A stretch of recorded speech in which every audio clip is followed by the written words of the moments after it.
1980년대 그리고 90년대로 이어지는 프랑스 영화를 이야기할 때 영화를 잘 모르는 사람조차 들먹이는 용어는 누벨 이마주입니다.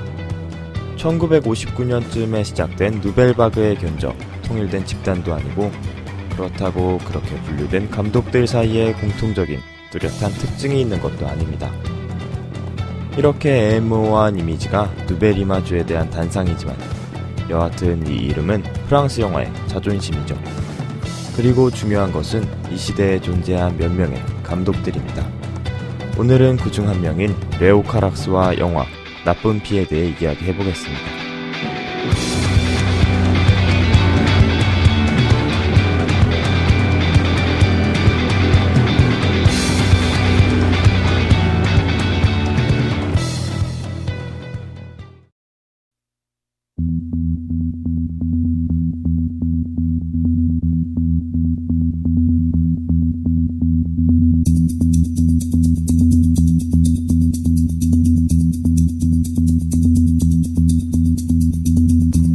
레오 카락스, 1960년 11월 21일생, 본명은 알렉스 듀퐁.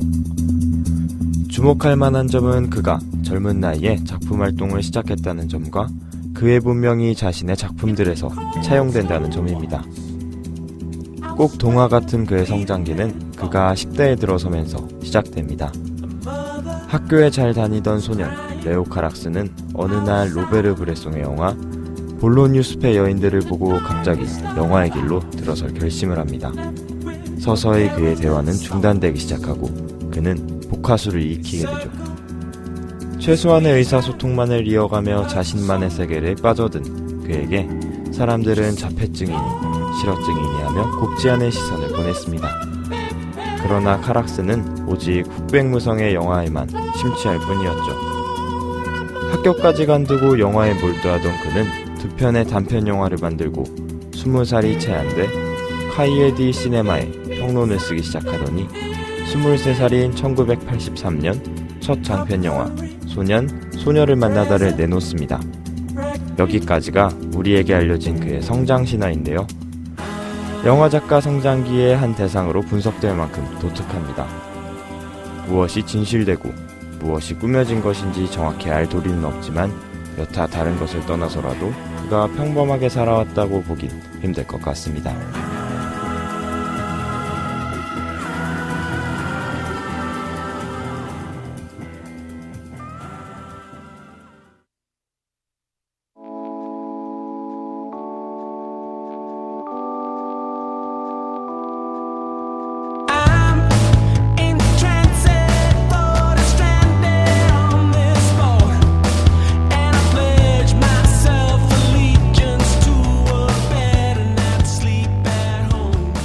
(1983년) 만들어진 소년, 소녀를 만나다에 이어 1986년 만들어진 나쁜 피는 전작과 비교하건대 다소 거칠고 대담하게 제 시대의 많은 문제들을 정교하게 다듬었다고 볼 수 있습니다.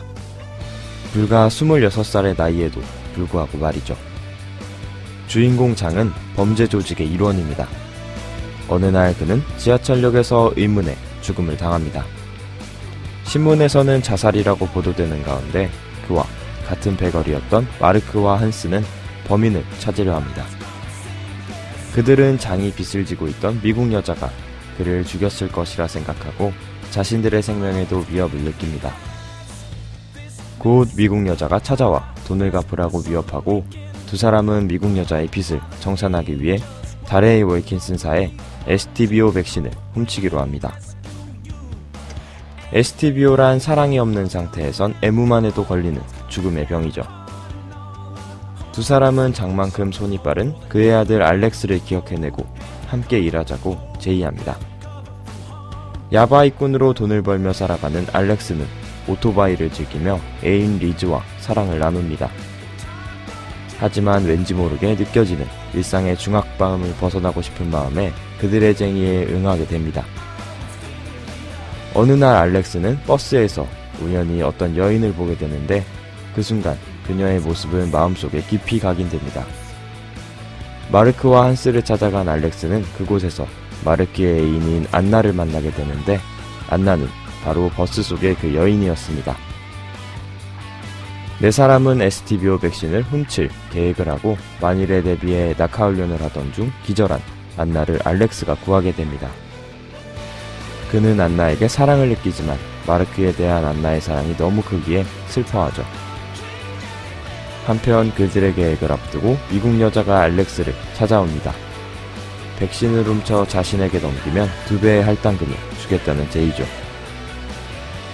드디어 알렉스는 가레이 윌킨스사에 들어가게 되고 친구의 빌고로 경찰에 포위되지만 리즈의 도움으로 백신을 가지고 무사히 탈출합니다. 마르크 일행에게 돌아가던 알렉스는 미국 여자의 총격을 받고 외국으로 떠나기 위해 비행장으로 가지만 결국 숨을 거두게 되죠.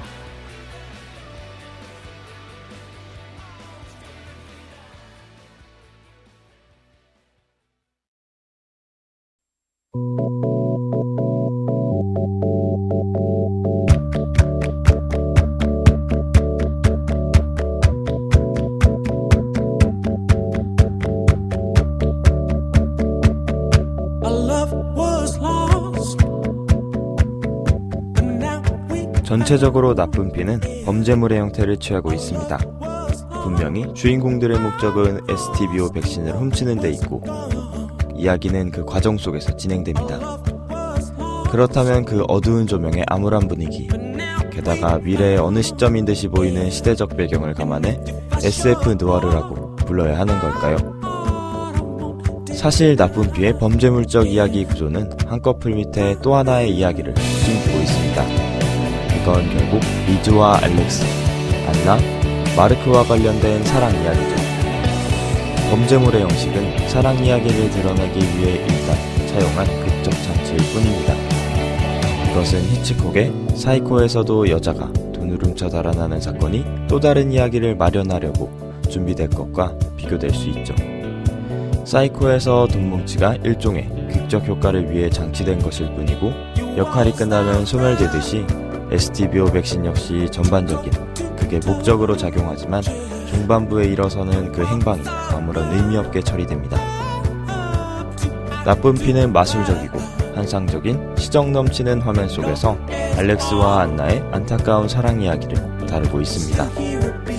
이에 대한 이야기는 조금 길어질 것 같네요. 오늘 영화 낙서는 다음을 기약하며 이만 마무리 짓도록 할게요. 지금까지 제작 진행의 김예진, 진행의 김종하였습니다. 다음 이 시간에 만나요.